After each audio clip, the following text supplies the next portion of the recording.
রন্ধনের মধ্যবিত্ত একটি নতুন পর্বে তোমাদের সকলকে স্বাগত জানাই। এই মুচমুচে বড়া দেখে নিশ্চয়ই ভাবছো এটা কিসের বড়া? এটা হলো কুমড়ো ফুলের বড়া। তোমরা হয়তো অনেকেই কুমড়ো ফুলের বড়া খেয়ে থাকো, আবার অনেকে খাও না। তো যারা খাও না তারা আমি বলবো একবার এভাবে বানিয়ে খেয়ে দেখো, দারুণ কিন্তু লাগবে।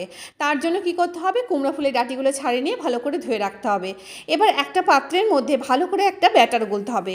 এই ব্যাটারটা যত ভালো ফ্যাটানো হবে, কুমড়ো ফুলের বড়া বলো বা যে কোনো বড়া বলো, তত ভালো মুচমুচে হবে। তার জন্য কি করতে হবে, 1 কাপ বেসন নেব, 2 চামচ নেব হলো কর্নফ্লাওয়ার নেব, 1 চামচ চালের গুঁড়ো নেব, 8 চিমটি মতো আমি নেব হলো অ্যারারুট, মানে বলতে পারো হলো 1 টিস্পুন বলতে পারো।